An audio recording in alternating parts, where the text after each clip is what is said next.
Hey guys, I wanted to come on and talk about one of my favorite peptides, and that is the copper peptide.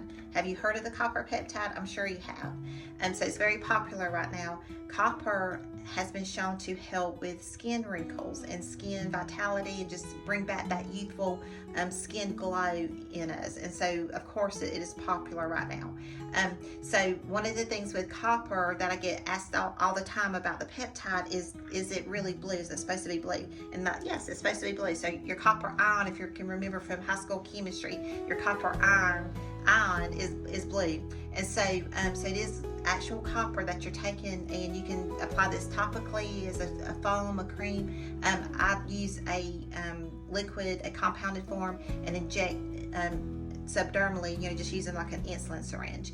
And just kind of hold off on here, full disclosure, this is not medical advice, this is just my opinion and what I do personally for myself. And so if you do use peptides, you really should have a provider that can help you, guide you, and know the risk and the benefits and the doses and all the things that concern you, because you have your own medical history. They should know it and help guide you with the use and the safety of these peptides as you use them. So I really like the copper peptide. So I recently had a Plexer plasma procedure done to my face, where plasma is plasma energy ablates skin, like it sublimates tissue, so it turns tissue from solid into gas. So it literally just ablates tissue. I tell people, my patients, I'm like, it just smokes the skin. Like you just see the skin shrink right in front of you. Like it's awesome. And so I'm still healing from that. You can still see the dark lines. And so this time with this procedure, I do that about I don't do this once a month. I do like the facial with it once a month, and this I do about every 2 to 3 months. I'm just working on these lines, trying to ablate the wrinkles and all. But this time with the copper on board, I really noticed my skin just bouncing back. The healing was much faster.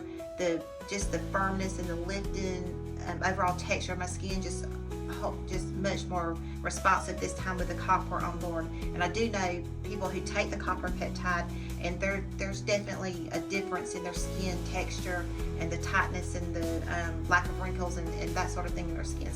So anecdotal that part, but there are studies out there that do show benefit to the copper as far as like skin vitality and increasing collagen and elastic growth.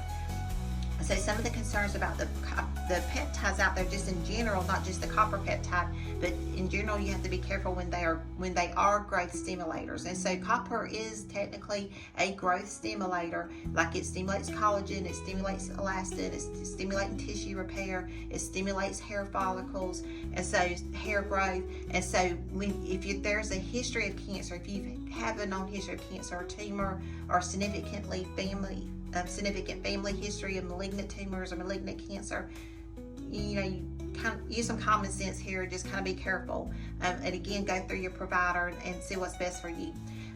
So some of the common blends with coppers, they'll combine it with BPC 157, TB 500, or KPV, just to amplify that effect of the recovery and the repair.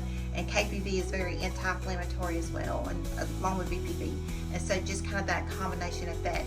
Again, those are considered additional growth stimulators. So there are some concerns out there about long-term use of those peptides linked to cancers or tumor growth, but that's something you'll just have to decide with your provider. But overall, very pleasing with the copper peptide.